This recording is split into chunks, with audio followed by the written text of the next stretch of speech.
Isang mapagpalang araw sa inyong lahat, mga minamahal naming tagapakinig.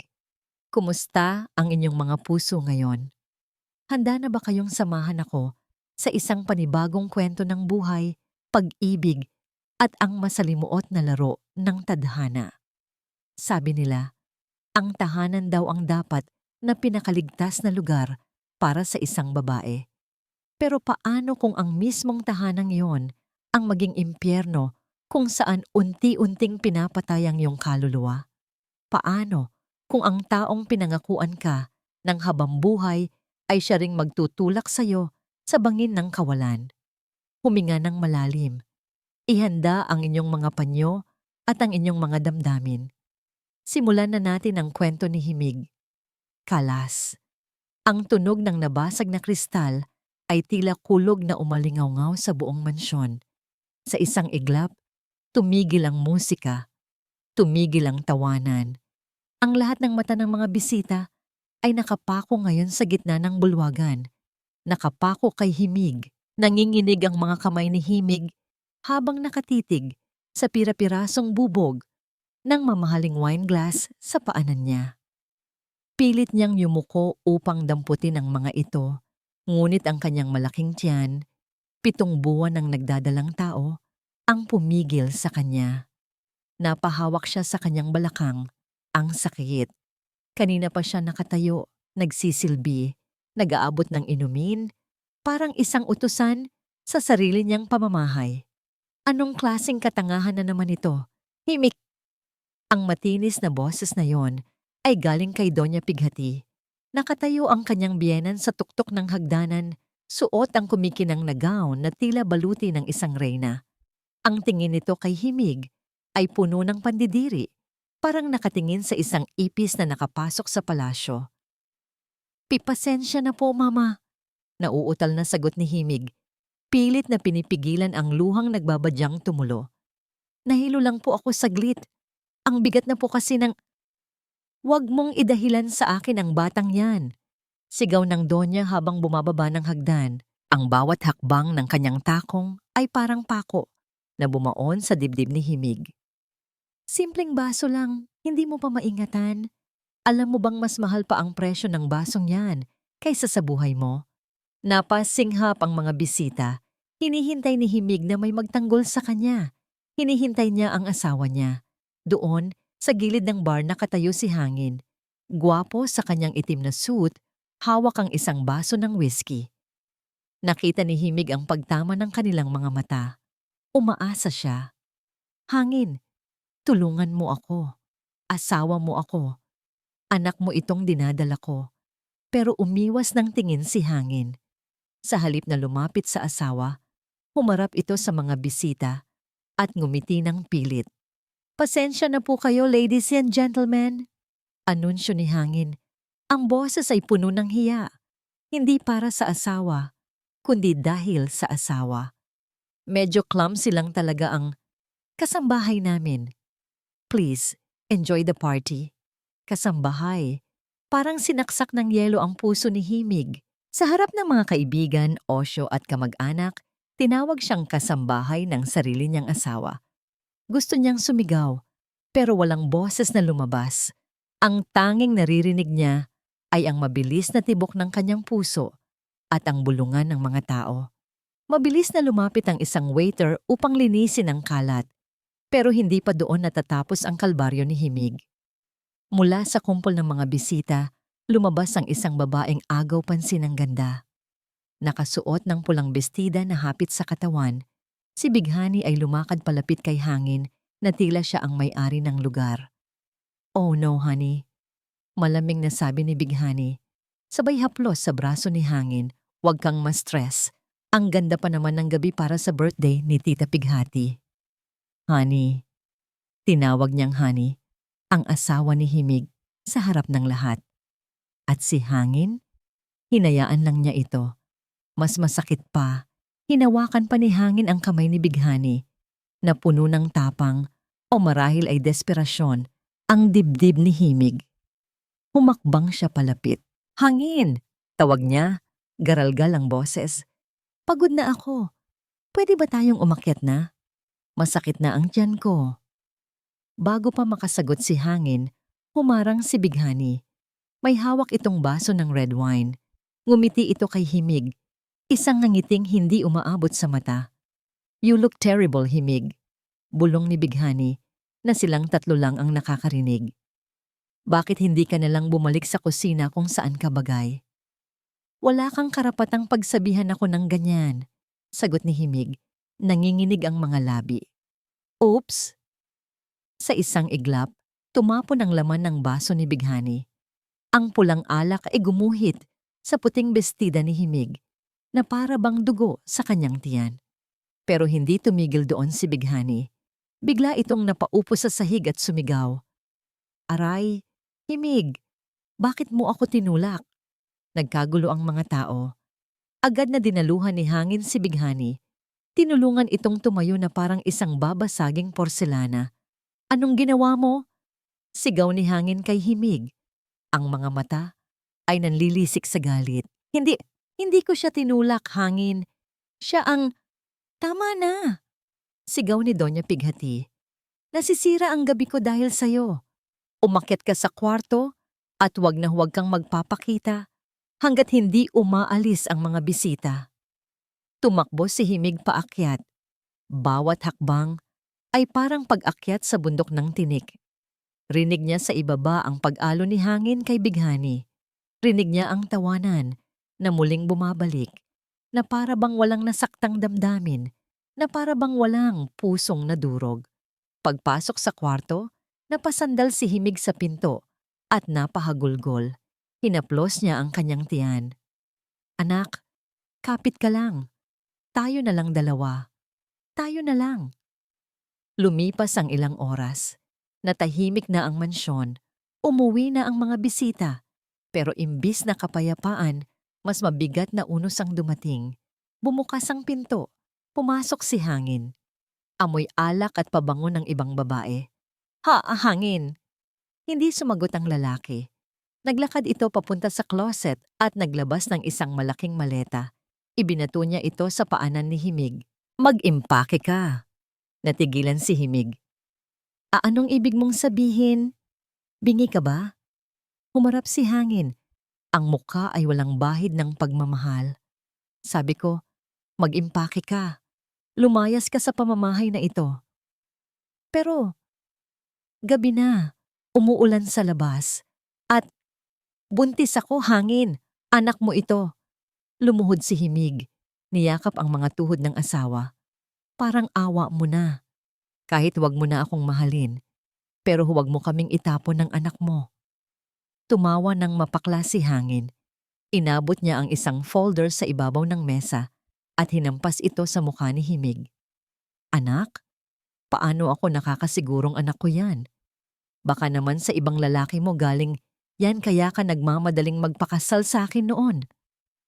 Hindi totoo yan. Alam mong ikaw lang ang minahal ko. Pagod na ako, Himig. Pagod na ako sa drama mo, sa pagmumukha mong laging kawawa. Hindi ka bagay dito. Hindi ka bagay sa mundo ko. Si Bighani, siya ang kailangan ko. Siya ang babaeng kaya akong tulungan sa negosyo. Hindi katulad mong palamunin. Hinawakan ni Hangin ang braso ni Himig at pilit itong itinayo. Kinaladkad niya ang asawa, palabas ng kwarto, pababa ng hagdan. Hangin, nasasaktan ako. Ang bata. Sigaw ni Himig. Pero tila bato ang puso ng lalaki. Binuksan ni Hangin ang main door. Ang malakas na hangin at ulan ay agad na humampas sa kanila. Ang dilim sa labas ay tila bunganga ng halimaw na naghihintay lumamon. Diyan ka bagay, sa putikan, sabi ni Hangin. Tinulak niya si Himig ng malakas. Bumagsak si Himig sa semento, ang kanyang tuhod at palad ay nagasgas. Ang ulan ay agad na bumasa sa kanyang damit, humalo sa mga luha sa kanyang mukha. Tumingala siya. Umaasang may kaunting awa pa sa mga mata ng asawa. Pero ang nakita lang niya ay si Doña Pighati at si Bighani na nakatayo sa likod ni Hangin. Nakangiti si Bighani, nakakapit sa braso ni Hangin. Paalam, Himig, bulong ni Bighani. Sapat lang para mabasa sa galaw ng kanyang bibig. Blag. Isinara ni Hangin ang pinto. Naiwan si Himig sa dilim. Basang-basa. Walang pera. Walang matutuluyan. At sa gitna ng kulog at kidlat, naramdaman niya ang isang matinding sakit sa kanyang tiyan. Isang sakit na mas matindi pa sa panganganak. Napahawak siya sa kanyang sinapupunan habang ang dugo ay nagsimulang gumapang sa kanyang hita, humahalo sa tubig ulan. Tulong! Ang mahinang ungol ni Himig na nilunod ng ingay ng bagyo. Tulong! Malakas ang ulan. Tila galit ang langit at nakikisabay sa hagupit ng tadhana kay Himig. Sa bawat patak ng ulan na tumatama sa kanyang balat, parang libu-libong karayom ang tumutusok, pero manhid na ang kanyang katawan. Ang tanging nararamdaman niya ay ang init ng dugong umaagos sa kanyang binti at ang lamig na bumabalot sa kanyang puso. Pinilit ni Himig na tumayo. Kumapit siya sa malamig na bakal ng gate ng mansyon. Ang gate na dati ay bukas para sa kanya, pero ngayon ay nagsisilbing rehas na naghihiwalay sa kanya sa mundo ng mga taong mapanghusga. Hangin! Bulong niya. Ang boses ay tinatangay ng hangin. Buksan mo to. Parang awa mo na. Sumilip siya sa pagitan ng mga rehas. Sa malaking bintana ng sala, kitang-kita niya ang mainit na ilaw ng chandelier. Nakita niya si Hangin. May hawak itong baso ng wine. Nakaupo sa kandungan nito si Bighani. Nagtatawanan sila. Para silang nanonood ng isang magandang palabas habang sa labas, ang bida ng kanilang buhay ay unti-unting namamatay. Masakit. Sobrang sakit. Mas masakit pa sa paghihilab ng kanyang tiyan. Naalala ni Himig ang araw ng kasal nila. Naalala niya ang mga pangako ni Hangin sa harap ng altar. Sa hirap at ginhawa. Sa sakit at kalusugan. Nasaan na ang mga salitang yun ngayon? Tinangay na ng bagyo, kasama ng kanyang dignidad. Anak? Hinaplos ni Himig ang kanyang tiyan habang humahakbang palayo. Ang bawat hakbang ay parusa.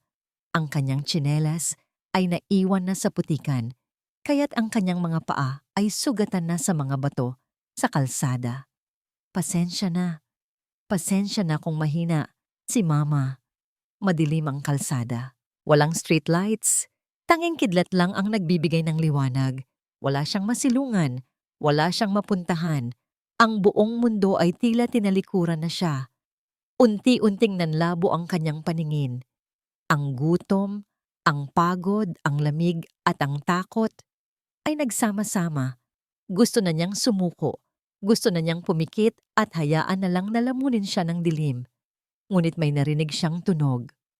Isang ungol ng makina na papalapit. Liwanag. Dalawang matanglawin na ilaw ang humiwa sa dilim. Mabilis na papalapit ang isang sasakyan. Sinubukan ni Himig na kumaway, pero wala na siyang lakas. Ang kanyang mga tuhod ay bumigay.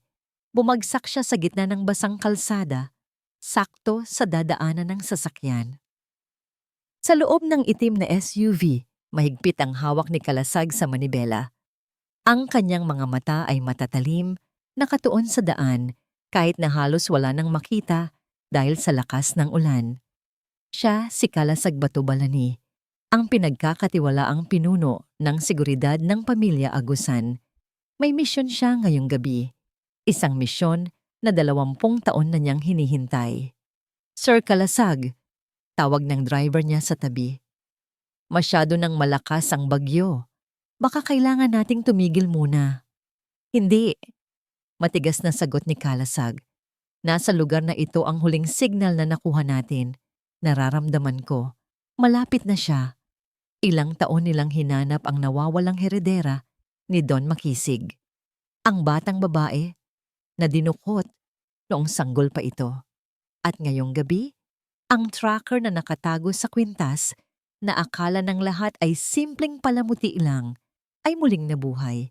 Biglang nanlaki ang mga mata ng driver. Sir, may tao! Mabilis ang reaksyon ni Kalasag. Inagaw niya ang manibela at kinabig ito pakanan. Screech! Umalingaw ang tunog ng gulong na kumayod sa aspalto. Huminto ang sasakyan ilang pulgada na lang mula sa katawan ng babaeng nakahandusay sa daan. Agad na bumukas ang pinto. Hindi ininda ni Kalasag ang malakas na ulan. Tumakbo siya papunta sa babae. Nakadapa ito, ang puting damit ay puno ng putik at dugo. Miss!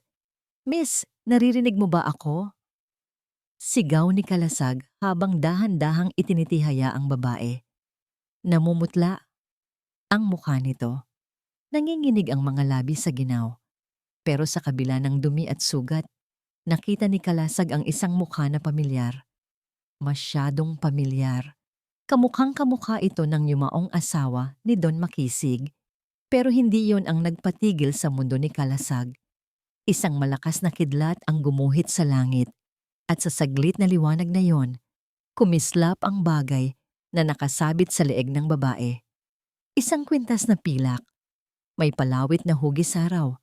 At sa gitna nito ay may maliit na ruby na tila mata ng dragon. Nanigas si Kalasag. Ang kanyang puso, na sanay sa bakbakan at panganib, ay biglang kumabog ng mabilis na parang tambol. Dahan-dahan, nanginginig ang kamay na hinawakan niya ang kwintas. Totoo nga, hindi siya nananaginip. Diyos ko! Bulong ni Kalasag. Ang kanyang boses ay basag. Dumilat ng bahagya si himig. Ang kanyang paningin ay malabo na. Isang anino lang ng lalaki ang nakikita niya. Malaki, matipuno. Pero ang mga mata nito ay puno ng pag-aalala na hindi niya nakita kay hangin kahit kailan. Titulong, paos na sabi ni himig. Ang anak ko. Hinubad ni Kalasag ang kanyang coat at ibinalot ito kay himig. Binuhat niya ito ng maingat, parang isang sagradong kayamanan na natagpuan matapos ang ilang dekada. Ang bigat ng katawan ni himig sa kanyang mga bisig ay tila bigat ng mundo, pero handa niya itong buhatin. Tinitigan ni Kalasag ang mukha ng babaeng nasa bisig niya. Huwag kang mag-alala. Seryosong sabi ni Kalasag. Isang pangako na nakaukit sa bato. Nandito na ako. Hindi ka na nila masasaktan. Young miss. Bago pa man maunawaan ni himig ang sinabi ng lalaki, tuluyan nang bumigay ang kanyang katawan. Nilamon siya ng dilim at ang huling naramdaman niya ay ang mainit na dibdib ng estranghero na sumalo sa kanya ng mahigpit. Bilis! Buksan mo ang pinto! Sigaw ni Kalasag sa kanyang driver. Ang boses ay punong-puno ng pagmamadali na halos tumalo sa ingay ng kulog. Mabilis na pinasok ni Kalasag si himig sa backseat ng SUV. Agad niyang napansin ang dugong kumukulay sa puting leather ng upuan. Dugong galing sa babaeng nasa kanyang mga bisig. Nanlamig siya. Hindi lang buhay ng heredera ang nasa panganib, kundi pati ang susunod na henerasyon ng mga agusan. Sir, saan tayo? Sa pinakamalapit na ospital ba? Tanong ng driver habang pinapaandar ang makina ng mabilis. Hindi. Madiing utos ni Kalasag habang hinuhubad ang basa niyang coat para takpan ang nanginginig na katawan ni himig. Dumiretso tayo sa Agusan Private Medical Center. Tawagan mo si Don Makisig. Sabihin mo na hanap ko na siya. At sabihin mong maghanda ng emergency room. Code Red.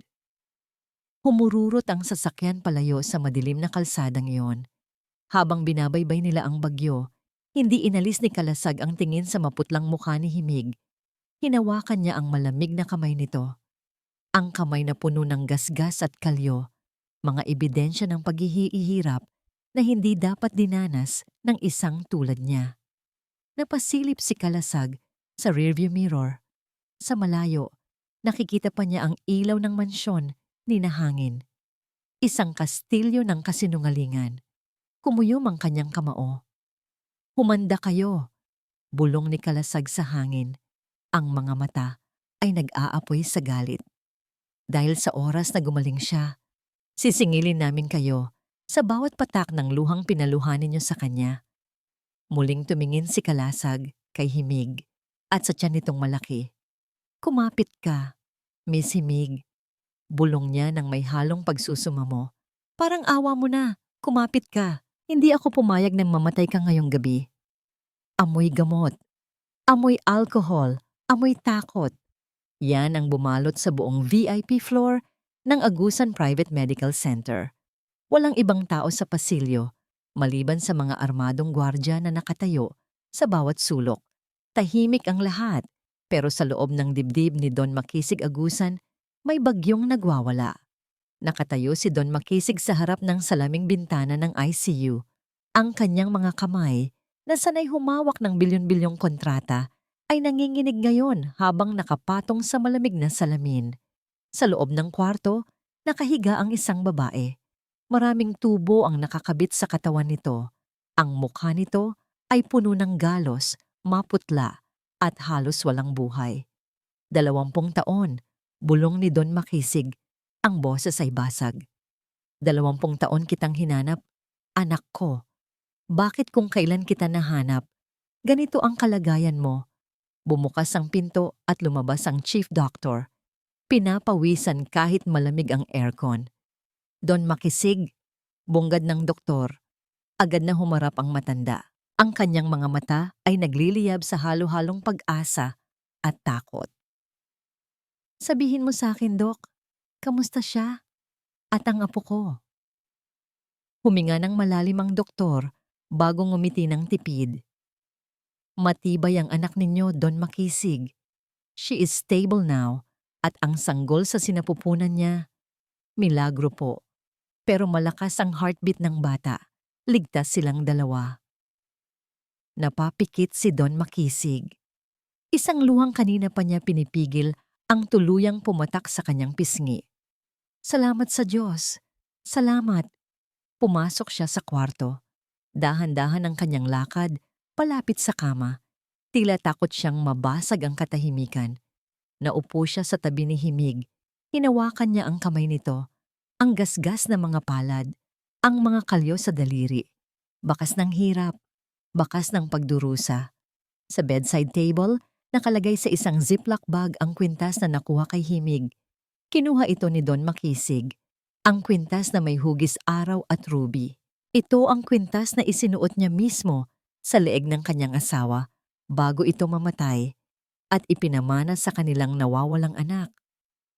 Patawarin mo ako. Hikbi ng matanda. Idinikit ang kwintas sa kanyang noo. Patawarin mo ako kung wala ako noong kailangan mo ako. Kung hinayaan kong saktan ka nila. May kumatok sa pinto. Pumasok si Kalasag. Ang mukha ng head of security ay seryoso. Pero may bahid ng lungkot nang sulyapan niya si Himig. Sir, mahinang tawag ni Kalasag. Tumayo si Don Makisig. Pinunasan niya ang kanyang luha at humarap kay Kalasag. Sa isang iglap, nawala ang lungkot sa kanyang muka at napalitan ito ng isang nakakatakot na lamig. Ang mukha ng isang Don na kinatatakutan sa business world. Sabihin mo sa akin, Kalasag, sino ang gumawa nito sa kanya? Inabot ni Kalasag ang isang itim na folder. Ang pangalan niya ay Himig Dalangin sa mga papeles, sir. Pero ang asawa niya ay si Hangin Salisi, CEO ng Salisi Construction. Binuklat ni Don Makisig ang folder. Nakita niya ang mga litrato. Litrato ni Himig na naglilinis ng bahay habang buntis.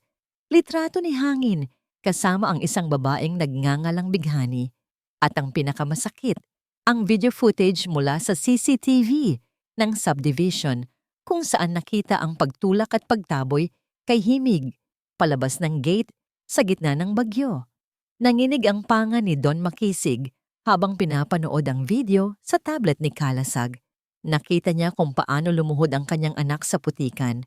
Nakita niya kung paano isinara ang pinto sa mukha nito. Crack! Nabitawan ni Don Makisig ang tablet. Basag ang screen nito sa lakas ng pagbagsak. Hayop! Ang madiing bulong ni Don Makisig. Ang bawat letra ay puno ng puot. Trinato nilang basura ang prinsesa ng Agusan? Ang anak ko? Sir, anong gusto ninyong gawin? Tanong ni Kalasag. Gusto niyo bang ipadampot ko na sila ngayon din? Umiling si Don Makisig. Ang kanyang mga mata ay nanlilisik. Masyadong madali yan, Kalasag. Masyadong mabait ang kulungan para sa kanila. Lumapit si Don Makisig sa bintana. Tinitigan ang city lights ng syudad ng Tagumpay. Gusto kong maramdaman nila ang impyerno. Gusto kong mawala sa kanila ang lahat. Pera, pangalan, dangal.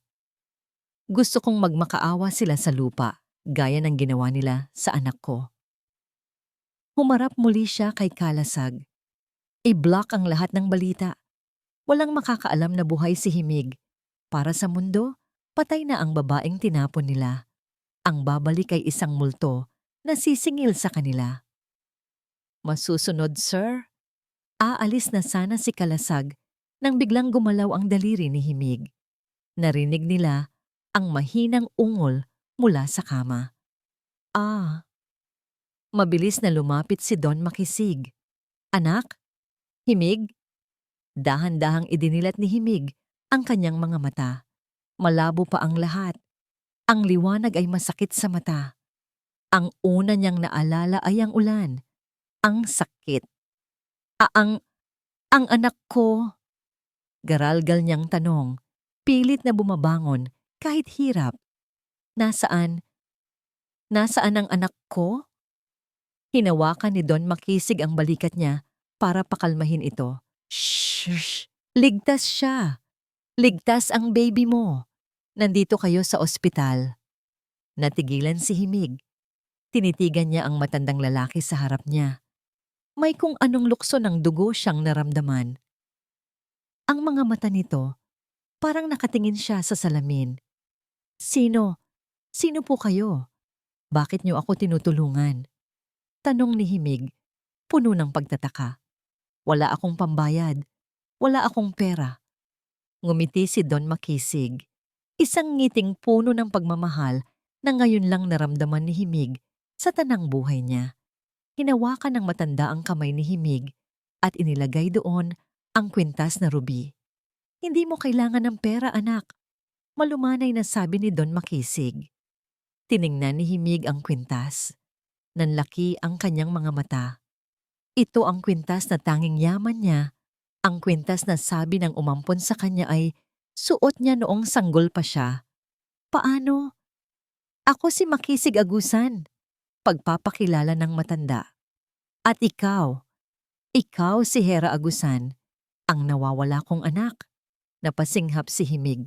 Huwag kang matakot. Pagpapatuloy ni Don Makisig. Mahigpit na hinawakan ang kamay ng anak. Tapos na ang paghihirap mo. Simula sa araw na ito, hindi ka na yuyuko kahit kanino. Ikaw na ang reyna ng pamilyang ito. At walang sino man ang makakasakit sa iyo muli. Pangako yan. Tumulo ang luha ni Himig. Hindi dahil sa sakit, kundi dahil sa wakas. Sa wakas, nakauwi na siya. 3 buwan. 70 araw na ang lumipas mula ng gabing iyon. Ang gabi ng bagyo, ang gabi ng pagtatakwil. Sa loob ng 3 buwan, ang tahimik na mansyon ng mga Agusan sa tuktok ng bundok ang naging kanlungan ni Himig.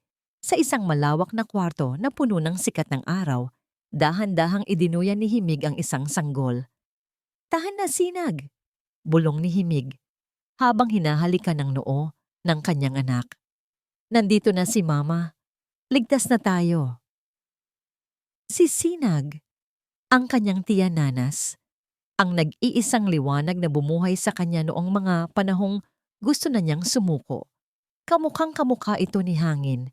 Ang ilong, ang hugis ng mata, at sa tuwing tinititigan niya ang bata, may kirot pa ring kumukurot sa puso niya, pero mabilis iyong napapalitan ng determinasyon. Bumukas ang pinto at pumasok si Don Makisig. Handa na ang mga tutor mo sa library, anak. Malambing na sabi ng matanda, pero may halong otoridad. Hinihintay ka na rin ng stylist at speech coach mo mamaya. Bumuntong hininga si Himig habang inilalapag si Sinag sa kuna. Hinarap niya ang ama. Pagod na siya. Araw-araw, mula madaling araw hanggang gabi, pinapanday siya ni Don Makisig. Business management, corporate law, personality development, self-defense. Walang pahinga. Dad, Tawag ni Himig. Hindi na po at opo ang gamit niya, gaya ng utos ng ama. Dapat daw siyang magsalita ng may kapangyarihan. Kailangan ba talaga to? Pwede naman tayong mamuhay ng tahimik. Mayaman na tayo.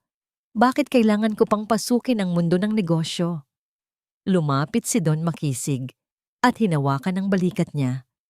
Dahil ang mundong ginagalawan ng asawa mo, ng ex-husband mo, ay mundo ng mga pating. Kung gusto mong protektahan si Sinag, hindi sapat na may pera ka. Kailangan may ngipin ka. Kailangan ikaw ang pinakamalaking paating sa karagatan.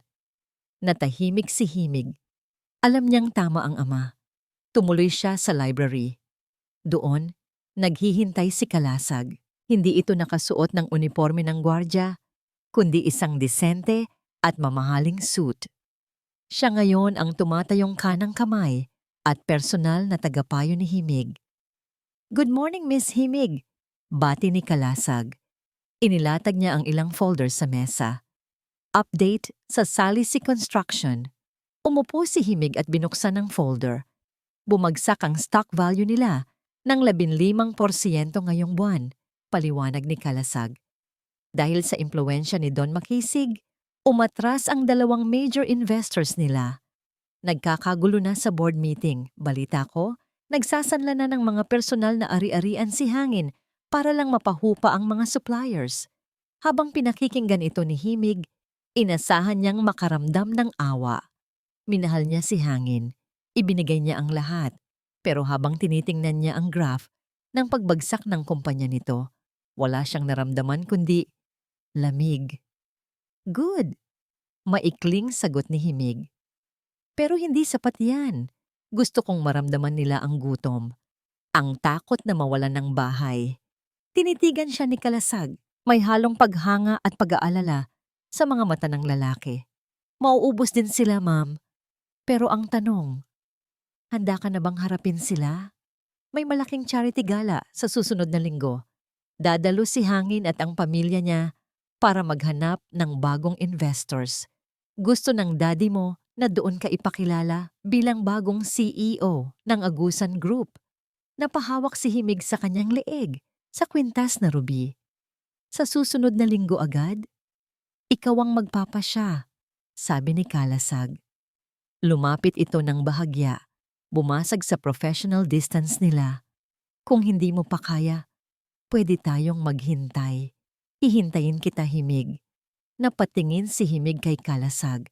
Sa nakalipas na 3 buwan, si Kalasag ang naging sandalan niya. Ito ang nagturo sa kanya kung paano bumaril, kung paano magmaneho ng mabilis, kung paano maging matapang. "Pagod na akong maghintay, Kal," sagot ni Himig. "Pagod na akong magtago." Tumayo si Himig at naglakad papunta sa malaking salamin sa sulok ng library. Tinitigan niya ang sarili. Ang babaeng nasa salamin ay may mahabang buhok na itim, abot hanggang bewang. Ang buhok na gustong-gusto ni Hangin na sinusuklay noon. Ang buhok na naging saksi sa pagiging sunod-sunuran niya. Ang mukha niya ay maamo pa rin. Parang humihingi ng awa. "Si Himig," bulong niya sa sarili. Masyado siyang mabait. Masyado siyang mapagbigay. Kinuha niya ang gunting na nasa mesa. Ang gunting na ginagamit pambukas ng mga sulat. Nagulat si Kalasag. "Himig, anong gagawin mo?" Hindi sumagot si Himig. Hinawakan niya ang isang kumpol ng kanyang mahabang buhok. Naalala niya ang haplos ni Hangin. Naalala niya ang sabunot ni Doña Pighati. Naalala niya ang ulan at putik. Krrrk! Ang tunog ng gunting ay matalim sa katahimikan ng kwarto. Bumagsak sa sahig ang mahahabang hibla ng buhok. Itim na parang mga patay na ahas. Wala nang luha sa mga mata ni Himig. Bawat gupit ay pagpapalaya. Bawat gupit ay pagpatay sa dating siya. Krr, krr. Gupit sa alaala ng pang-aapi. Gupit sa alaala ng pagmamakaawa. Gupit sa pag-ibig na nagwasak sa kanya. Nang matapos siya, ang buhok niya ay hanggang balikat na lang. Matalim, messy, pero fierce. Ibang-iba ang dating. Mas mature, mas mapanganib. Lumingon siya kay Kalasag. Ang ilaw sa library ay tumama sa kanyang mukha at sa unang pagkakataon, nakita ni Kalasag na wala na ang maamong asawa na iniligtas niya sa kalsada. Wala na si Himig. Malamig na sabi ng babae. Ang boses ay matigas na parang bakal. Itinuro niya ang refleksyon sa salamin.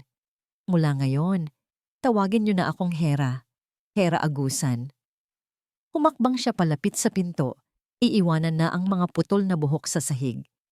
Ihanda mo ang sasakyan, Kalasag. May pupuntahan tayong auction. Oras na para makilala nila ang babaeng tinapon nila. Masikip ang kwelyo ni Hangin. Kahit na malakas ang aircon sa loob ng Grand Ballroom ng siyudad ng Tagumpay Hotel, tumatagaktak ang pawis sa kanyang noo. Ang ingay ng mga kubyertos, ang tawanan ng mga elite, ang tunog ng mga mamahaling alahas na nagkikislapan, lahat ito ay parang ingay na sumisigaw sa kanya na, bagsak ka na. Honey, tingnan mo yung diamond ring sa catalog. Malanding bulong ni Bighani habang nakakapit sa braso niya. Bagay yan sa daliri ko. Bid tayo ha? Napapikit si Hangin. Gusto niyang sigawan si Bighani. Hindi ba nito alam na lubog na sila sa utang? Na nandito sila hindi para gumastos, kundi para magmakaawa sa mga investors? Bighani, tumahimik ka muna. Iritang bulong ni Hangin. Nandito tayo para mag-network, hindi para mag-shopping. Umirap si Bighani. Ang KJ mo naman. Dati, binibili mo lahat ng gusto ko. Anyari, nalulugi na ba talaga tayo dahil sa malas mong ex-wife? Aakma sanang sasagot si Hangin nang biglang namatay ang mga ilaw sa ballroom. Tanging ang spotlight sa entablado ang naiwan. Tumunog ang mikropono. Ladies and gentlemen, masiglang bati ng host. Tonight is a special night. We are honored to welcome the newest major shareholder of the Agusan Group, representing Don Makisig Agusan. Nagbulungan ang mga tao. Ang Agusan Group ay isang alamat. Bihira silang dumalo sa mga social events. Please welcome Miss Hera Agusan. Bumukas ang malaking pinto sa likod ng ballroom. Lahat ng ulo ay lumingon. At sa sandaling iyon, parang tumigil ang paghinga ni Hangin. Naglalakad sa red carpet ang isang babaeng nakasuot ng gown na kulay dugo. Isang matingkad na pula na humahapit sa perpektong kurba ng katawan nito. Ang likod nito ay nakabukas. Ipinapakita ang makinis na balat. Ang buhok nito ay maikli, hanggang balikat, na lalong nagpapatingkad sa matatalim na panga at mapupulang labi. Pero hindi ang ganda nito ang nagpako kay Hangin sa kinatatayuan niya, kundi ang mukha, ang mga matang yon, ang ilong na yon. Himig? Bulong ni Hangin, halos hindi makapaniwala. Nabitawan niya ang hawak na champagne glass. Basag. Napatingin din si Bighani. Nanlaki ang mga mata nito. Imposible. Naglakad si Hera papunta sa VIP table sa pinakaharap. Ang bawat hakbang niya ay puno ng kumpiyansa, malayo sa himig na laging nakayuko at nahihiya. Sa tabi niya, naglalakad si Kalasag, suot ang isang taksido, tila isang tapat na kabalyero na handang pumatay para sa kanyang reyna. Nang mapadaan si Hera sa table ni na Hangin, hindi man lang siya lumingon. Parang hangin lang sila na hindi nakikita, pero naamoy ni Hangin ang pabango nito. Isang amoy na mamahalin, matapang at hindi pamilyar. Nagsimula ang auction. Ang item, isang 10 karat yellow diamond ring. Panimulang presyo, 1 million pesos. 1 million! Sigaw ni Bighani. Tinaas niya ang kanyang number. Tumingin siya kay Hangin ng may paghahamon. Ayaw niyang patalo sa babaeng kamukha ng ex-wife ng asawa niya. 2 million, sabi ng isang matanda sa kabilang table. 3 million! Sigaw ulit ni Bighani. Hinila ni Hangin ang kamay ni Bighani. Ano bang ginagawa mo? Wala tayong pambayad niyan. Hayaan mo ako. Kailangan makita nila na mayaman pa tayo. Giit ni Bighani. 5 million pesos going once, sabi ng auctioneer. Biglang itinaas ni Hera ang kanyang numero nang walang kaabog-abog. 10 million, kalmadong sabi ni Hera. Ang boses niya ay mababa, husky, at puno ng kapangyarihan. Naghiyawan ang mga tao. Napanganga si Bighani. 10 million? Doble agad? 10 million going once, going twice, sold to Miss Hera Agusan. Masigabong palakpakan. Umakyat si Hera sa stage para tanggapin ang singsing. Kinuha niya ang mic. Salamat, sabi ni Hera. Nakatingin ng diretso sa gawin ni na Hangin at Bighani. Maganda ang singsing na ito, pero alam niyo kung anong mas maganda? Ang pagtulong. Naglakad si Hera papunta sa malaking glass box na donation drive para sa mga batang lansangan. Sa harap ng daan-daang tao, inihulog niya ang singsing na nagkakahalaga ng 10 milyon sa loob ng kahon. Para sa mga batang walang matirhan tuwing umuulan, makahulugang sabi ni Hera. Katahimikan. Isang nakakabinging katahimikan bago sumabog ang palakpakan ng paghanga. Pero para kay Hangin, ang salitang umuulan ay parang sampal. Pagkatapos ng event, mabilis na lumabas si Hera. Hindi nakatiis si Hangin. Iniwan niya si Bighani na nanggagalaiti sa inis at tumakbo siya sa hallway para habulin ang babaeng nakapula. Himig! Sigaw ni Hangin. Hinawakan niya ang braso nito. Himig! Ikaw yan, di ba? Huminto si Hera. Dahan-dahan niyang tinanggal ang kamay ni Hangin sa braso niya na para bang isang maruming insekto ang dumapos sa kanya. Humarap siya. Ang kanyang mukha ay blanko. Walang galit. Walang pagmamahal. Wala. Excuse me? Malamig na tanong ni Hera. Do I know you, mister? Natigilan si Hangin. Ang lamig ng boses, ang tingin na tumatagos sa buto. Huwag kang magkaila. Nanginginig na sabi ni Hangin. Kahit nagpagupit ka, kahit nagbihis ka ng ganyan, kilala kita, asawa kita. Tumawa ng mahina si Hera. Isang tawang nakakapanindig balahibo. Asawa? Lumapit si Hera ng bahagya kay Hangin. Mukha ba akong asawa ng isang... Tinignan niya si Hangin mula ulo hanggang paa. Desperadong lalaki na amoy pawis at takot. Ako si Hera Agusan. Pagpapatuloy niya, bawat salita ay may diin. At hindi ako nakikipag-usap sa mga taong cheap.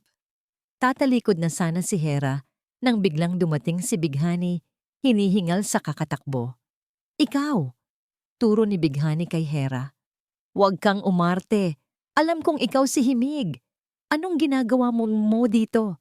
Paano ka nagkapera? Nagnakaw ka, no? Sa pagkakataong ito, humarap si Kalasag. Humarang siya sa pagitan ni Hera at Bighani. Ang tangkad at laki ng katawan ni Kalasag ay sapat na para mapaatras si Bighani.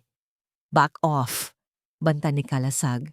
Bago ko ipatawag ang security para kaladkarin kayo palabas dahil sa harassment.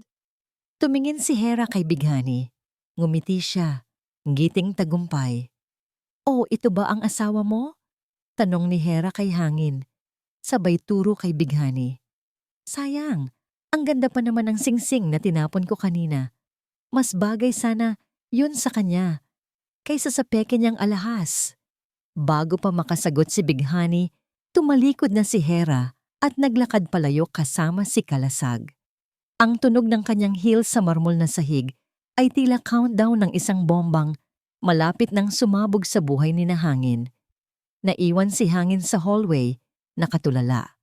Ang puso niya ay kumakabog ng mabilis, hindi dahil sa takot, kundi dahil sa isang kakaibang emosyon. Ang babaeng iyon, si Hera. Nakakatakot siya. Pero sa unang pagkakataon, matapos ang maraming taon, naramdaman ni Hangin na gusto niya itong angkinin muli. Basag na vase. Nagkalat na mga papeles. Sigawan. Ito na ang bagong normal sa loob ng mansyon ng mga salisi. Nawala na ang mga party. Nawala na ang mga tawanan. Ang dating tahanan ng tagumpay ay amoy alak at desperasyon na ngayon. Nakatayo si Bighani sa gitna ng sala. Hawak ang isang notice mula sa bangko. Foreclosure, Kukunin na nila ang isa sa mga warehouse ng kumpanya. Walang silbi. Sigaw ni Doña Pighati. Napalingon si Bighani. Nakaupo ang Donya sa sofa, hinihilot ang sentido.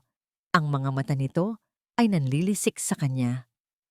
Bakit ka nakatingin sa akin ng ganyan, Mama? Mataray na sagot ni Bighani. Ako ba ang may kasalanan kung bakit bobo ang anak nyo sa negosyo?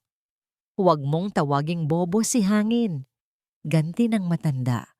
Dati, noong si Himig pa ang andito, maayos ang lahat. Hindi man siya mayaman, pero swerte siya. Masinop siya. Ikaw, puro ka gastos, puro ka shopping. Ngayong naghihirap na kami, anong naitulong mo? Wala. Parang sinampal si Bighani. Si Himig na naman. Patay na nga yung tao. Sa akala nila. Pero ito pa rin ang bukang bibig ng bruhang matanda. Di sana hindi nyo pinalayas. Sigaw pabalik ni Bighani. Sana niyakap nyo yung katulong na yon. Talagang sana nga. Padabog na umakyat si Bighani sa kwarto. Gusto niyang magwala. Pakiramdam niya ay unti-unti siyang sinasakal ng multo ni Himig at lalo pa itong lumala noong nakaraang linggo nang makita nila si Hera Agusan. Pagpasok niya sa kwarto, naabutan niya si Hangin. Lasing. Nakahiga sa kama habang yakap-yakap ang isang unan. Amoy whiskey ang buong kwarto. Hangin, tawag ni Bighani. Sinusubukan maging malambing kahit nanggigil siya. Honey, may notice galing sa bangko. Kailangan nating magbayad bukas kundi... Hera! Bulong ni Hangin. Natigilan si Bighani.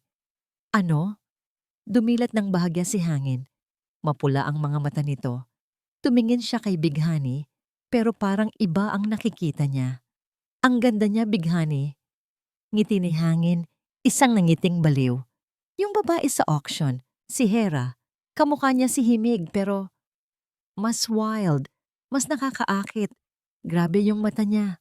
Parang tinutunaw ako. Nanlaki ang mga mata ni Bighani. Sa sobrang galit, dinampot niya ang baso ng tubig sa bedside table at isinaboy ito sa mukha ni Hangin. Gago ka ba? Sigaw ni Bighani. Nasa harap mo ako, asawa mo ako. Pero yang Hera na yan ang iniisip mo. Bumangon si Hangin, pinunasan ng mukha. Tumigil ka nga, napakaingay mo. Kaya tayo minamalas dahil sa bunganga mo eh. Kasalanan ko pa? Oo, simula nang dumating ka sa buhay ko, puro problema na. Nawala ang swerte ko. Umalis ka nga sa harap ko. Tinulak ni Hangin si Bighani palayo at muling humiga. Tinalikuran ito. Nanginginig ang buong katawan ni Bighani. Ang sakit, ang hiya.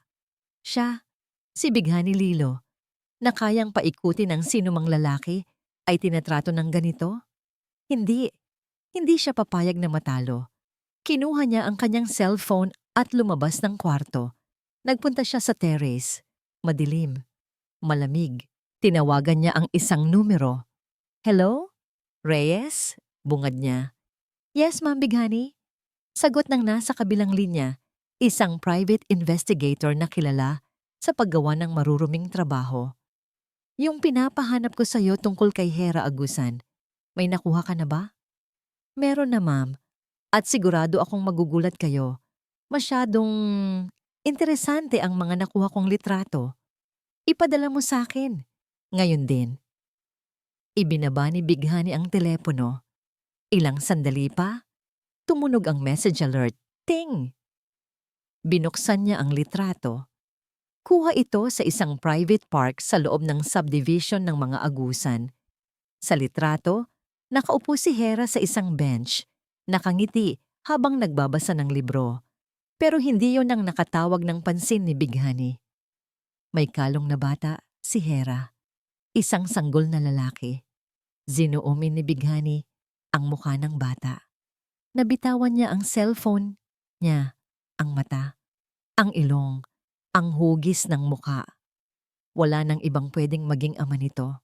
Kamukhang-kamukha ito ni Hangin noong bata pa ito, base sa mga pictures sa album ng biyenan niya. Buhay siya. Bulong ni Bighani, nanlalamig ang sikmura. Buhay ang anak ni Himig. Dahan-dahan, napalitan ng takot ang kanyang mukha ng isang ngiting demonyo. Pinulot niya ang cellphone.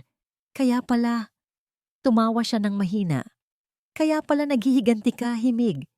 Pero nagkamali ka. Tinitigan niya ang mukha ng sanggol sa litrato. Akala mo alas mo ang batang yan. Pwes, yan ang magiging kahinaan mo. Yan ang gagamitin ko para mapasa akin ang lahat ng kayamanan ng mga agusan. Tumingin si Bighani sa bintana ng kwarto kung saan natutulog si Hangin. Matulog ka lang dyan, Hangin. Bukas, may sorpresa ako sa'yo. Sisiguraduhin kong magiging akin ang pera ni Hera at mawawasak siya gamit ang sarili niyang anak. Malamig.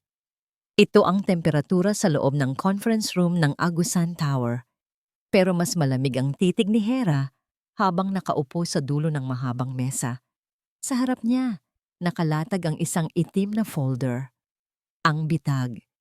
Nakatayo si Kalasag sa likuran niya, tila isang anino. Sigurado ka na ba rito? Mahinang tanong ni Kalasag. Sa sandaling pumirma siya, wala nang atrasan. Wawasakin mo hindi lang ang kumpanya niya, kundi pati ang buong pagkatao niya. Hindi lumingon si Hera. Hinaplos niya ang gold pen na namwa. Winasak niya ako noon, Kalasag. Ginagawa ko lang ang patas. Eye for an eye. Nag-aalala lang ako sa'yo. Sagot ni Kalasag. May halong lungkot ang boses. Sa bawat paghihiganti mo, parang unti-unti ring namamatay ang Himig na nakilala ko. Natigilan si Hera. Napahawak siya sa kanyang dibdib. Nandoon pa ba si Himig? O tuluyan na niyang nilunod ang dating sarili sa dagat ng galit? Bago pa siya makasagot, bumukas ang pinto. Pumasok si Hangin. Ibang-iba na ang itsura nito kaysa noong huli silang magkita.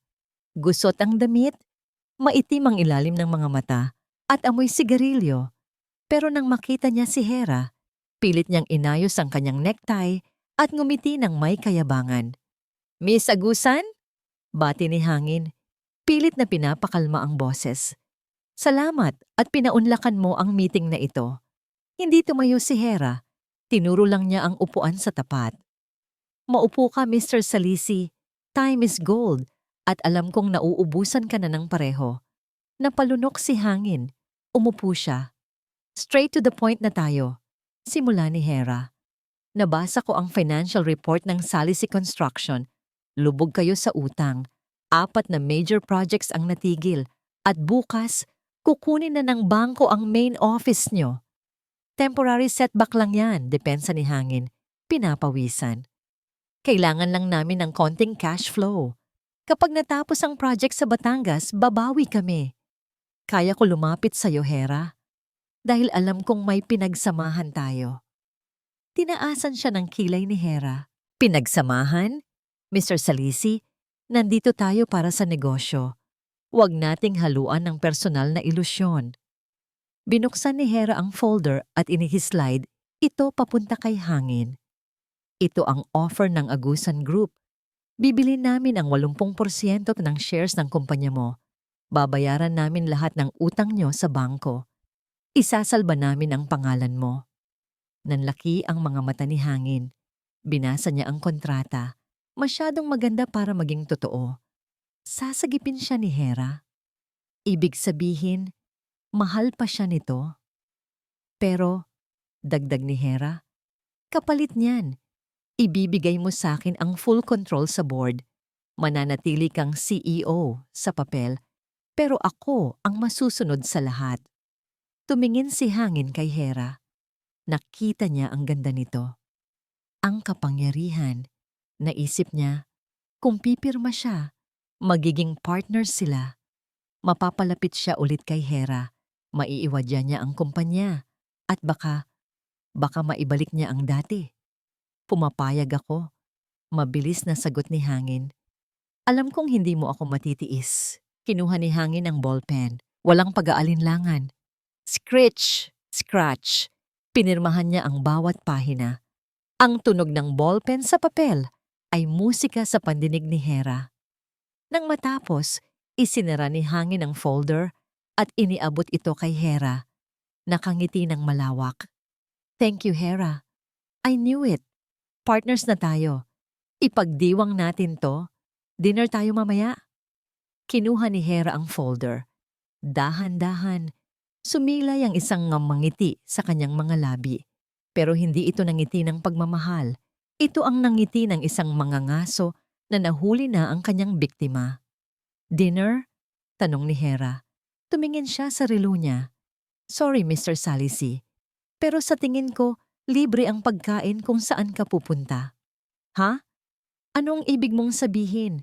Biglang bumukas ang pinto. Pumasok ang 3 pulis, kasama ang abogado ng Agusan Group. Mr. Hangin Salisi? Tanong ng opisyal. Ako nga, ano to? Gulat na tanong ni Hangin. Tumayo siya. Hera, anong nangyayari? Mr. Salisi, seryosong sabi ng pulis.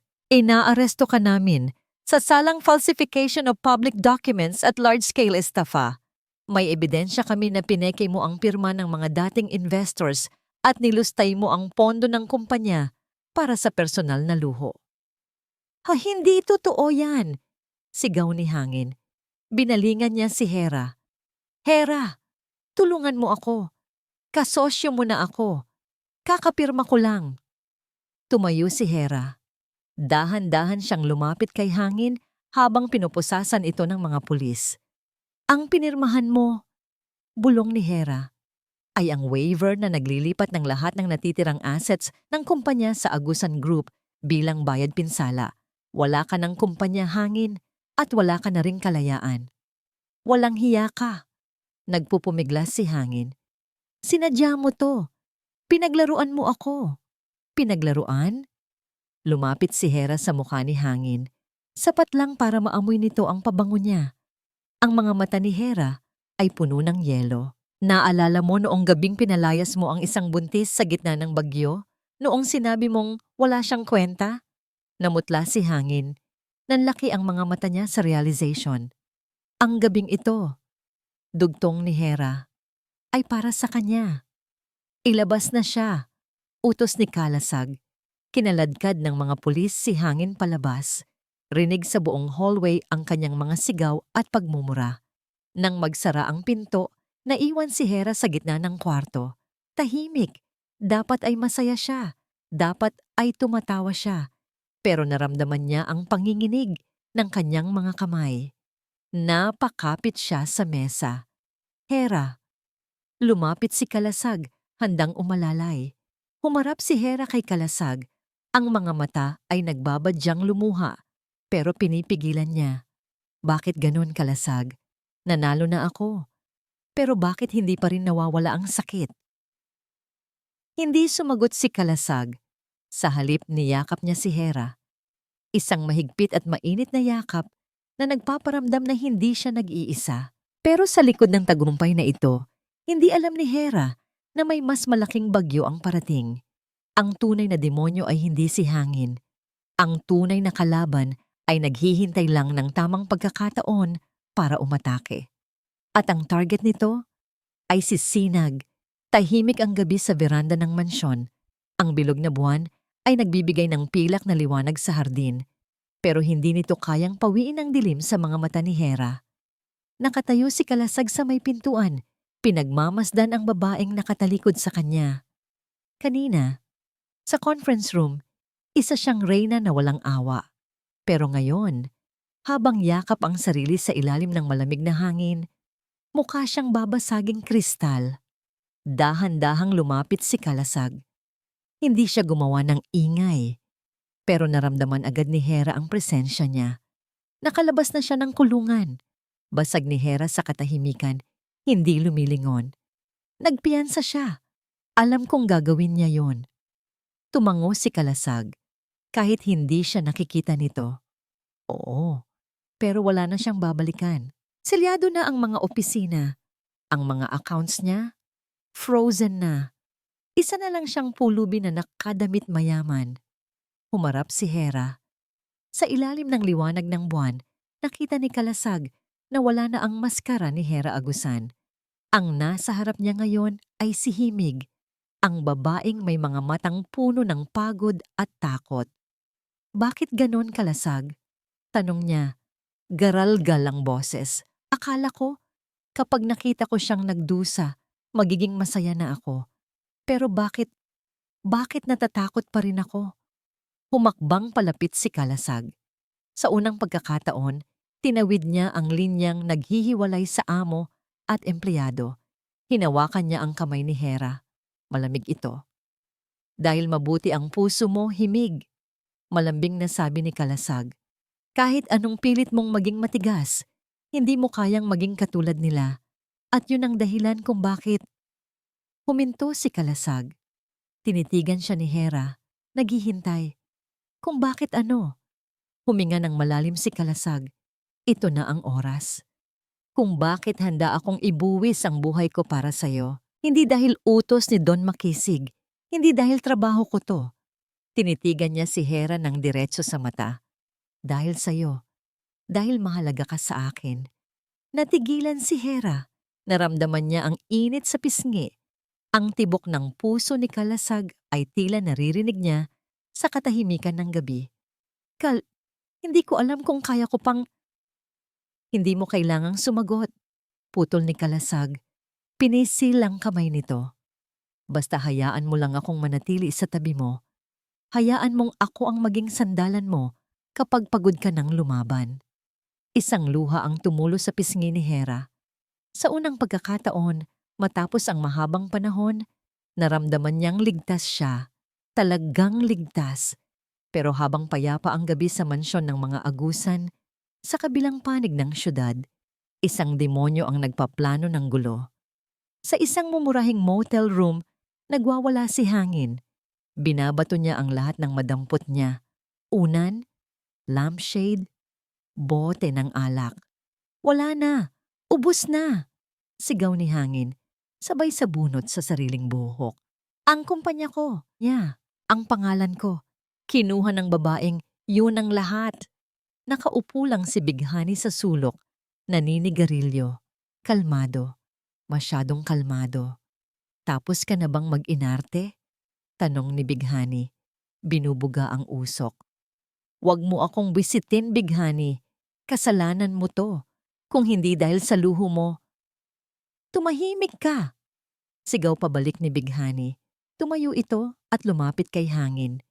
Inilabas niya ang kanyang cellphone at ipinakita ang litrato na nakuha ng detective.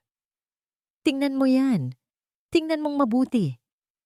Tiningnan ni hangin ang screen. Si Hera. May kargang bata. Kumunot ang noo ni hangin. Sino yan? Anak niya? Oo, anak niya. Ngisi ni Bighani. Tingnan mo ang mukha ng bata, hangin. Tingnan mo ang mata, ang ilong. Nanlaki ang mga mata ni hangin. Hinablot niya ang cellphone. Zoom in niya ang litrato. Parang nakikita niya ang sarili noong bata pa siya. Ito yung nauutal na, sabi ni hangin. Ito yung batang dinadala niya noong pinalayas ko siya? Eksakto, sabi ni Bighani. Buhay ang anak mo at ang batang yan ang tanging tagapagmana ng bilyon-bilyong yaman ng mga agusan. Napaupo si hangin sa kama. Gulong-gulo ang isip niya. May anak siya. May anak siya sa babaeng winasak niya. At ngayon ay winawasak siya. Lumapit si Bighani at bumulong sa tenga ni hangin. Parang isang ahas na nambubuyo. Gusto mong mabawi ang lahat? Gusto mong gumanti kay Hera? Anong gagawin natin? Tanong ni hangin. Nakatitig pa rin sa litrato ng anak. Kunin natin ang bata. Malamig na utos ni Bighani. Kapag nasa atin ang bata, luluhod si Hera. Ibibigay niya ang lahat. Ang kumpanya, ang pera, ang kapangyarihan, mabalik lang ang anak niya. Pero, kidnapping yan. Anak mo yan, hangin. Diin ni Bighani. May karapatan ka sa kanya. At isa pa, wala na tayong mawawala. Ito na lang ang alas natin. Kinabukasan. Maaliwalas ang umaga. Sa private park malapit sa village, naglalakad si Manang payapa habang tulak-tulak ang stroller ni Baby Sinag. Ang ganda ng araw, no baby? Kausap ni Manang Payapa sa bata. Mamaya, dadating na si Mami Hera mo galing office. Tahimik ang paligid. Masyadong tahimik. Biglang may humintong itim na van sa harap nila. Bumukas ang sliding door. 2 lalaking nakamaskara ang bumaba. "Sino kayo?" Sigaw ni Manang Payapa. Niyakap ang stroller. "Tulong! Tulong! Kunin ang bata!" Sigaw ng isa sa mga lalaki. Sinubukan lumaban ni Manang Payapa. Kinagat niya ang kamay ng isang lalaki, pero hinampas siya nito ng baril sa ulo. Aray! Napadapa si Manang Payapa sa damuhan. Nahihilo, may dugo sa noo. "Manang!" Iyak ni Baby Sinag. Mabilis na dinampot ng lalaki ang bata mula sa stroller. Iyak nang iyak si Sinag. Inaabot ang kanyang yaya. "Bitawan niyo siya! Parang awa niyo na!" Sigaw ni Manang Payapa. Pilit na gumagapang. Pero huli na ang lahat. Sumakay ang mga lalaki sa van. Humururot ito palayo. Dala ang tanging kayamanan ni Hera. Sa mansyon, tumunog ang telepono ni Kalasag. "Sir Kalasag." Boses ng head security ng village nanginginig. "Emergency po! Si Baby Sinag! Dinukot po sa park! Duguan si Manang Payapa!"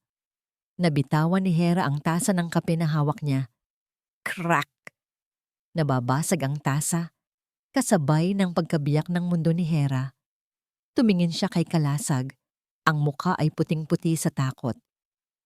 "Ang anak ko!" Bulong ni Hera. "Kalasag, ang anak ko!" Ang mansyon, na dati simbolo ng kapangyarihan, ay naging isang silid ng purong takot. Si Manang Payapa ay ginagamot ng mga doktor sa sala. Umiiyak habang paulit-ulit na humihingi ng tawad. Si Don Makisig ay naglalakad pabalik-balik. Sumisigaw sa telepono, inuutusan ang lahat ng koneksyon niya sa pulisya. Ang mga gwardya ay nagkakagulo. Tinitingnan ang bawat anggulo ng CCTV. Pero si Hera, nakatayo lang si Hera sa gitna ng lahat. Parang isang estatwa. Ang kanyang muka ay walang emosyon.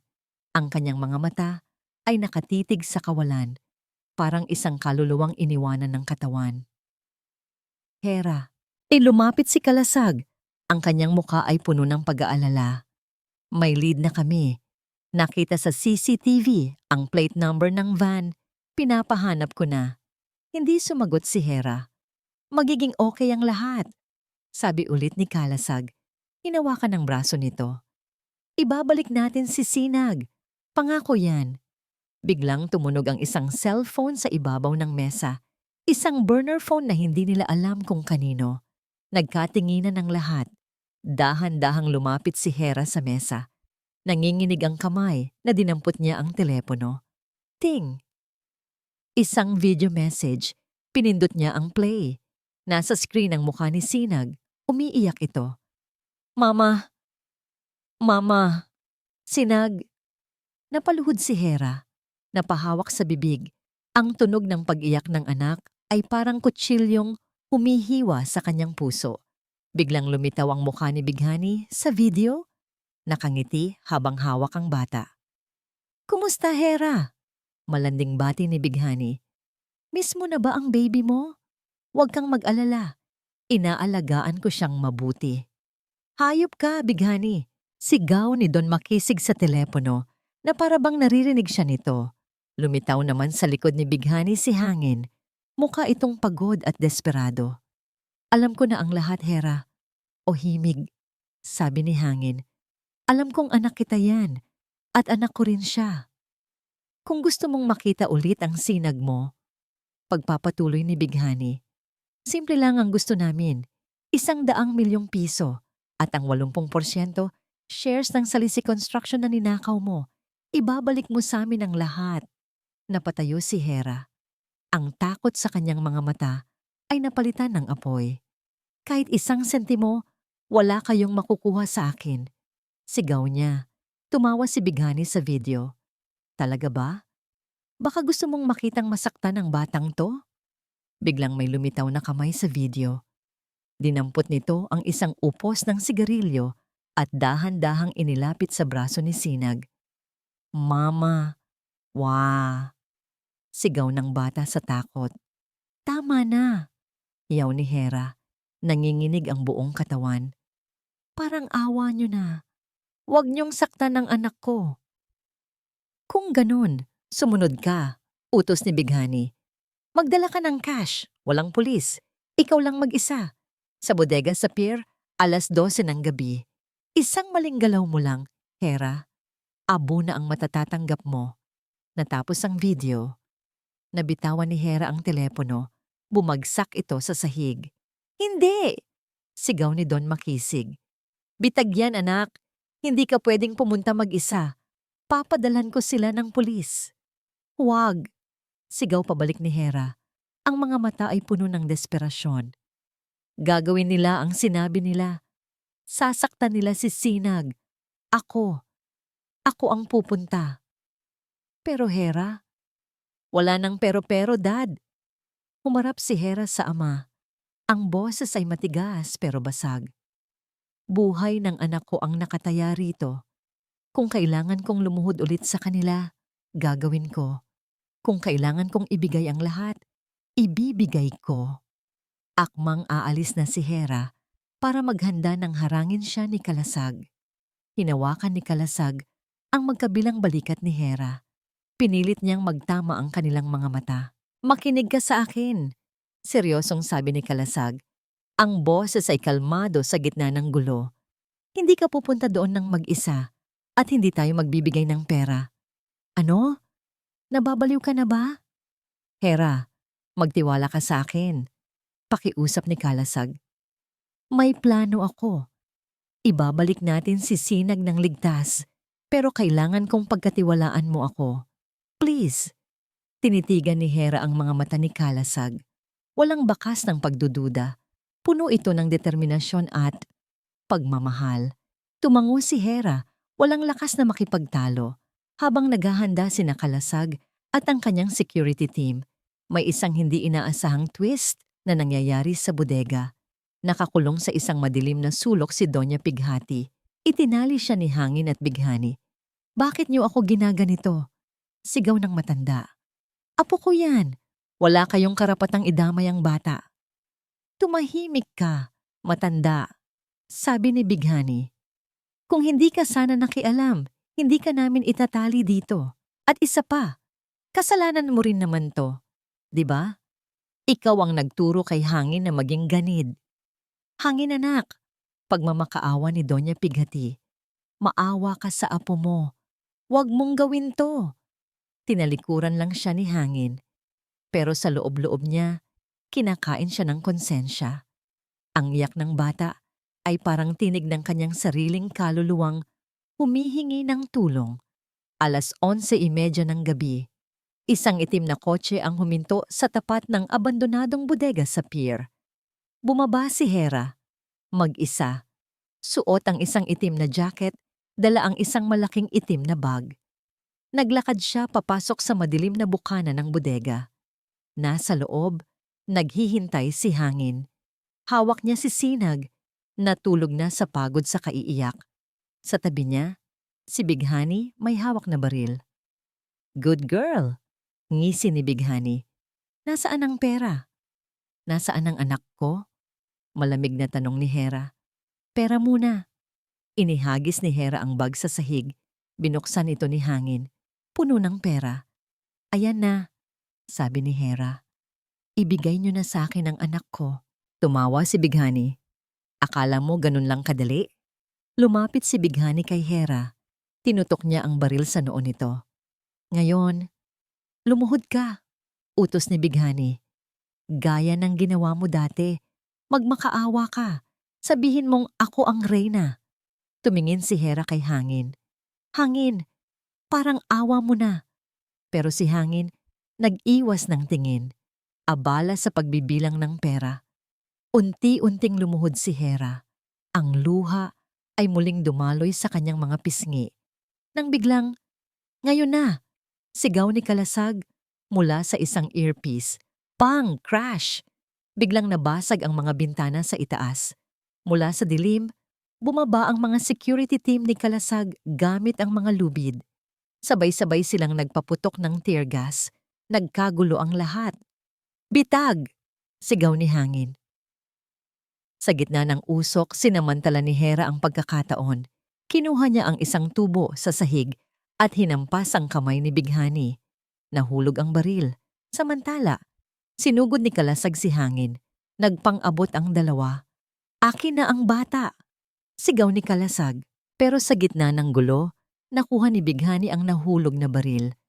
Tumakbo siya palapit kay Hangin at kinuha si Sinag. Tinutok niya ang baril sa ulo ng bata. Isang galaw pa. Sigaw ni Bighani. Ang mga mata ay nanlilisik sa galit at takot. Papatayin ko ang batang to. Tumigil ang lahat. Ang tanging maririnig ay ang pag-iyak ni Sinag at ang mabilis na paghinga ng lahat. Bighani, huwag. Pakiusap ni Hera. Nakataas ang dalawang kamay. Manahimik ka. Sigaw ni Bighani. Lahat kayo, ihagis niyo ang mga baril niyo. Ngayon na. Ito ang sandaling kinatatakutan ni Hera. Ang huling pagtutuos. Buhay laban sa buhay. Ang hangin sa loob ng bodega ay tila yelo. Mabigat. Nakakamatay. Lahat ng baril ng security team ay nakatutok kay Bighani pero walang sino mang nangahas na gumalaw. Ang baril na nakatutok sa ulo ni Sinag ang batas. Ang pag-iyak ng bata, ang tanging tunog na bumabasag sa nakakabinging katahimikan. Ihagis niyo ang mga baril. Sigaw muli ni Bighani. Nanginginig ang boses sa halo-halong takot at kapangyarihan. Isa. Tumingin si Kalasag kay Hera. Isang tingin lang, nagkaintindihan na sila. Dahan-dahang ibinaba ni Kalasag ang kanyang baril, sinenyasan ng kanyang mga tauhan na gawin din ito. Clag, clag, clag. Isa-isang bumagsak ang mga baril sa semento. Dalawa. Pagpapatuloy ni Bighani. Ikaw naman, Hera, lumuhod ka. Dahan-dahan. Tinitigan ni Hera si Bighani, ang babaeng sumira sa buhay niya. Ang babaeng may hawak ngayon sa buhay ng anak niya. Walang galit sa mga mata ni Hera. Tanging lamig. Sige, kalmadong sagot ni Hera. Gagawin ko ang gusto mo, pero pakawalan mo muna ang bata. Aba, sino ka para mag-utos? Hindi ako nag-uutos, sabi ni Hera habang unti-unting inilalagay ang isang kamay sa bulsa ng kanyang jacket. Nakikiusap ako. Ako ang gusto mo, di ba? Heto na ako. Bitawan mo na ang anak ko. Dahan-dahan, lumuhod si Hera. Ang kanyang mga tuhod ay tumama sa magaspang at maruming semento. Isang nangiting tagumpay ang sumilay sa labi ni Bighani. Ito na yon, ang sandaling pinakahihintay niya. Ang pagluhod ng isang agusan sa kanyang paanan. Good, sabi ni Bighani. Ibinababa ng bahagya ang baril. Ngayon, halikan mo ang sapatos ko. Ngayon na. Sa isang iglap, bumunot si Hera ng isang maliit na canister mula sa kanyang bulsa. Pepper spray. Sa bilis na hindi inaasahan ng lahat, itinutok niya ito sa mukha ni Bighani at pinisahan. Isang nakakapasong sigaw ang umalingaw-ngaw. Nabitawan ni Bighani ang bata dahil sa matinding hapdi sa kanyang mga mata. Bago pa man bumagsak si Sinag sa semento, isang anino ang mabilis na sumalo dito. Si Kalasag. Agad niyang niyakap ang bata at dinala sa isang ligtas na sulok. Kasabay nito, sumugod ang security team. Nagsimula ang gulo. Hayop ka! Sigaw ni Hangin. At sinugod si Kalasag. Ibinigay ni Kalasag si Sinag sa isa niyang tauhan. Ilabas niyo na siya. Siutos niya bago harapin ang suntok ni Hangin. Nagpangabot ang dalawang lalaki. Si Kalasag ay sanay sa laban, bawat galaw ay kalkulado. Pero si Hangin ay lumalaban na parang isang sugatang hayop, desperado at wala nang pakialam. Samantala, gumagapang si Bighani sa sahig, bulag at umiiyak sa sakit. Kinakapa niya ang baril na nahulog. Nakita ito ni Hera. Tumakbo siya para sipain palayo ang baril, pero naunahan siya ni Bighani. Nahawakan nito hindi ang baril, kundi isang kutsilyong balisong na nahulog mula sa bulsa ng isa sa mga tauhan nito kanina. Tumayo si Bighani, ang muka ay namumula at puno ng luha. "Papatayin kita!" Sigaw niya at sinugod si Hera. Mabilis na umiwas si Hera, pero sa likod niya ay mga drum na bakal. Wala na siyang maatrasan. "Hera!" Sigaw ni Kalasag, pero hindi niya maiwanan si Hangin. Itinaas ni Bighani ang kutsilyo. Ang talim nito ay kumislap sa ilalim ng ilaw ng bodega. Isasaksak na niya ito sa puso ni Hera nang huwag. Isang katawan ang humarang sa pagitan nila. Si Doña Pighati. Nakalag na pala ito sa tali sa gitna ng gulo. At sa huling sandali ng kanyang buhay, pinili niyang gawin ang tama. Tusok. Ang tunog ng kutsilyong bumaon sa laman ay mas malakas pa sa anumang sigaw. Nanlaki ang mga mata ni Doña Pighati. Tumingin siya kay Hera. Ang mga mata niya, na dati puno ng pandidiri, ngayon ay puno ng pagsisisi. Tawad! Bulong ng matanda bago bumagsak sa mga bisig ni Hera. Dugo ang dumaloy mula sa kanyang likod. "Mama!" Sigaw ni Hangin, natigilan sa pakikipaglaban. Sa pagkatigagal na yon ni Hangin, nakita niya ang baril na nakakalat malapit sa paa ni Bighani. Tumakbo siya para kunin ito. "Hangin, huwag!" Sigaw ni Kalasag. Pero huli na. Nakuha ni Hangin ang baril, itinutok niya ito kay Kalasag. "Kasalanan niyo to!" Sigaw ni Hangin, ang muka ay basang-basa ng luha. "Sinira niyo ang buhay ko. Namatay si Mama dahil sa inyo." Hinawakan ni Kalasag ang braso ni Hangin. Pilit na inaagaw ang baril. Nag-agawan sila. Gumulong sila sa sahig. Ang baril ay nakatutok pataas, pababa, kahit saan. Si Hera, yakap ang dugo ang katawan ng kanyang biyanan, ay napatingin sa kanila sa takot. Tama na. Bang! Isang putok. Isang nakakabinging putok na nagpatigil sa lahat. Kasabay ng pag-eko ng putok sa loob ng bodega, sabay na bumagsak sa semento ang dalawang katawan. Si Kalasag at si Hangin. Parehong hindi gumagalaw. Ang lahat ay nagdilim. Ang amoy ng antiseptic ay mas masahol pa sa amoy ng pulbura. Nakaupo si Hera sa puting upuan sa labas ng emergency room. Walang imik, walang luha. Yakap-yakap niya si Sinag na mahimbing nang natutulog. Ligtas na sa kanyang mga bisig. Pero ang puso niya ay nasa loob ng dalawang magkahiwalay na operating room. Lumabas ang isang doktor.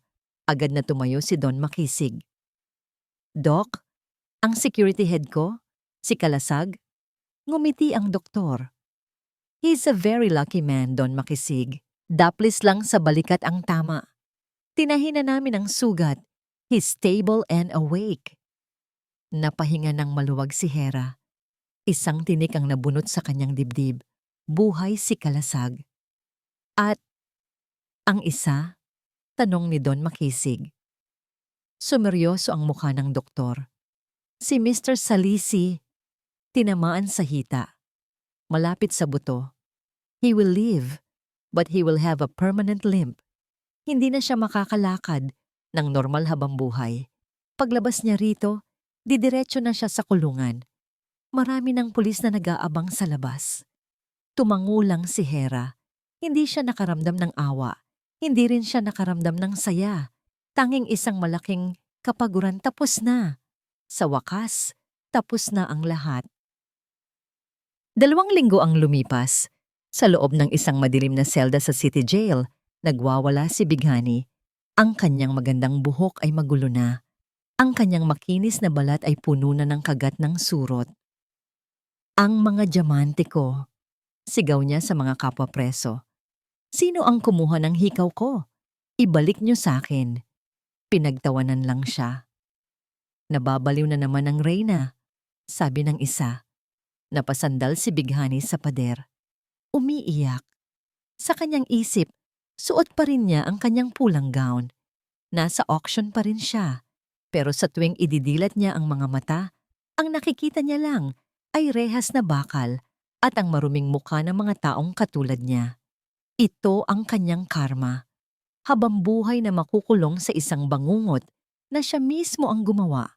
Samantala, sa isang piitan, para sa mga high-profile na preso, nakaupo si Hangin sa kanyang kama. Ang kanyang binti ay may bakal pa, saklay ang gamit niya sa paglalakad. Salisi! Tawag ng isang malaking preso. Oras na para maglinis ng kubeta. Bilisan mo!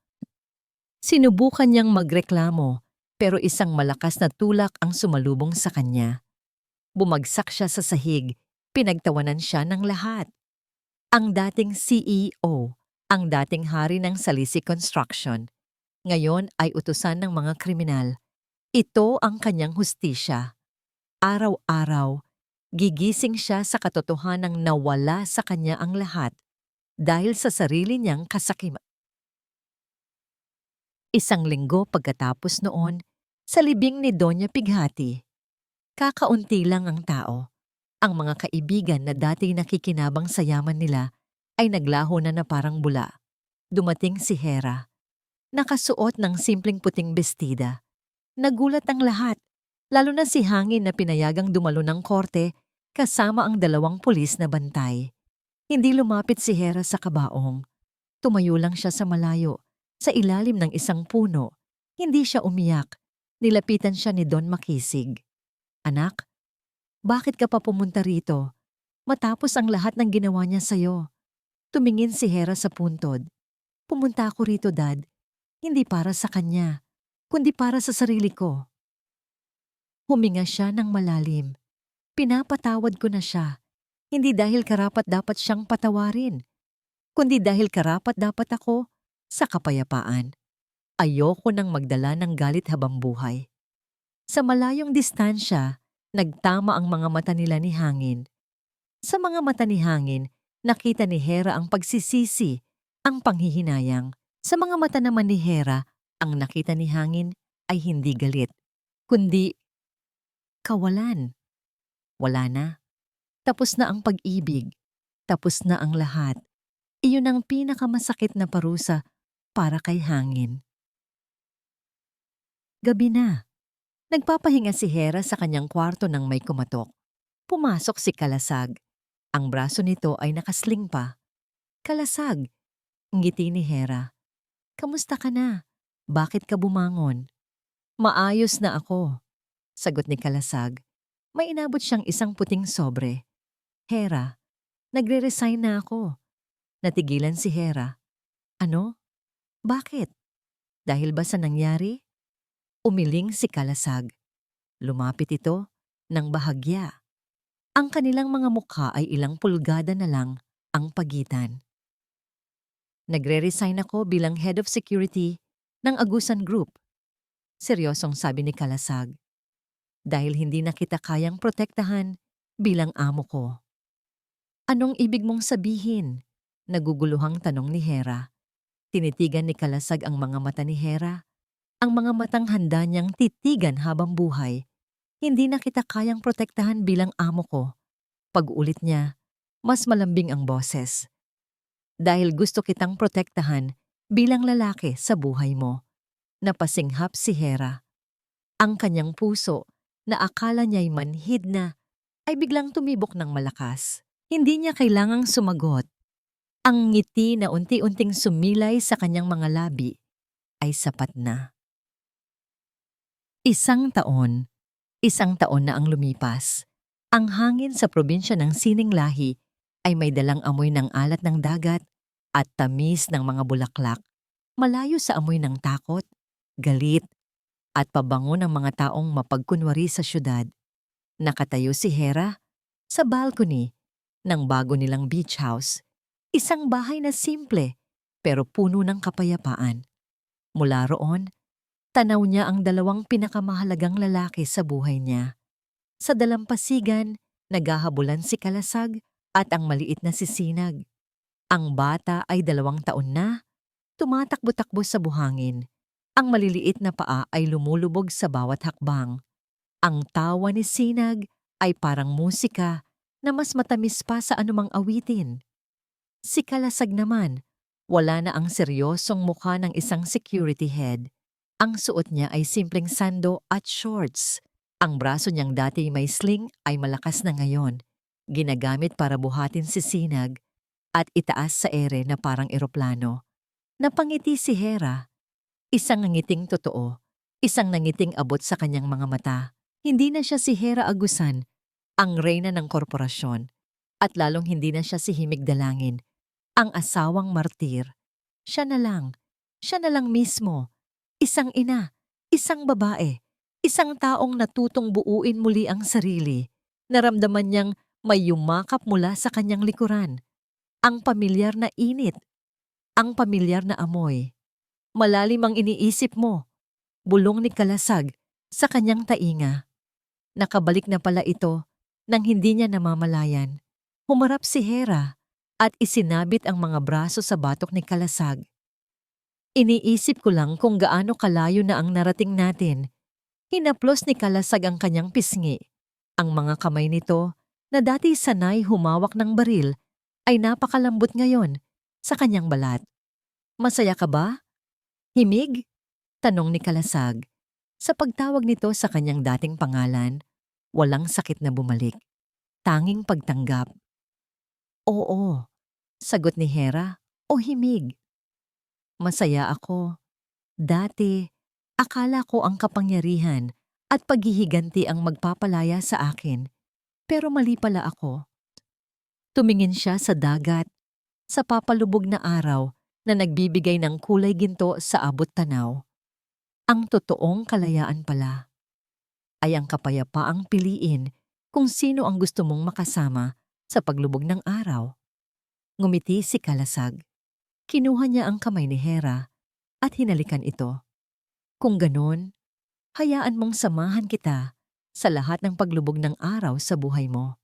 Sabi ni Kalasag, hindi na bilang bodyguard mo, kundi bilang asawa mo. Tumulo ang luha sa mga mata ni Hera. Pero ngayon, ito ay luha ng purong kaligayahan. Hindi niya kailangan ng engrandeng sing-sing. Hindi niya kailangan ng malaking kasal.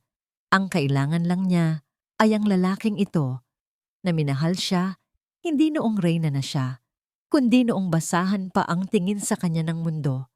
Tumango siya. Oo, Kalasag. Oo. Hinalikan siya ni Kalasag. Isang halik na hindi mapusok, kundi puno ng pangako, respeto, at isang pag-ibig na hininog ng panahon at pinatibay ng mga pagsubok. Mula sa di kalayuan, tumakbo papalapit si Sinag. Mama! Papa! Sigaw ng bata. Binuhat ni Kalasag ang anak at niyakap nila itong dalawa. Isang pamilya, buo, masaya. Habang magkakayakap silang tatlo sa ilalim ng kulay kahel na langit, alam ni Himig na tapos na ang bagyo. Ang himig ng kanyang buhay ay hindi na malungkot. Ito ay isa ng napakagandang awitin ng pag-asa, pagpapatawad, at walang hanggang pag-ibig. At dito po nagtatapos ang kwento ni Himig, isang kwentong sumubok sa ating pananaw tungkol sa pagpapatawad at pagbangon. Ipinakita sa atin ng kanyang paglalakbay na ang tunay na halaga ng isang tao, lalo na ng isang babae, ay hindi kailanman masusukat sa yaman o sa opinyon ng iba. Ang tunay na lakas ay hindi na sa paghihiganti, kundi na sa kakayahang patawarin ang nakaraan upang yakapin ang isang mas magandang kinabukasan. At higit sa lahat, ipinakita nito na ang tunay na pag-ibig ay hindi ka ikukulong. Palalayain ka nito para maging pinakamagandang bersyon ng iyong sarili. Maraming salamat po sa inyong walang sawang pagsubaybay sa kwento ni Himig at Kalasag. Naramdaman po namin ang inyong mga luha, ang inyong gigil, at ang inyong kilig sa bawat kabanata. Ngayon, kami naman po ang magtatanong sa inyo. Anong klaseng kwento naman ang gusto ninyong marinig sa susunod? I-comment nyo lang po sa ibaba at sisikapin naming bigyan buhay ang inyong mga hiling. Hindi dito nagtatapos ang ating paglalakbay. Marami pa pong kwentong kasing ganda at mas puno ng aral dito sa aming channel. Kung nagustuhan nyo ang kwentong ito, i-like, i-share sa pamilya at mga kaibigan at mag-subscribe na rin para lagi kayong updated sa mga susunod pa naming kwento. I-click niyo ang notification bell para kayo ang unang makarinig kapag may bago kaming upload. Pagpalain po kayo ng Panginoon, kayo at ang inyong buong pamilya. Hanggang sa muli.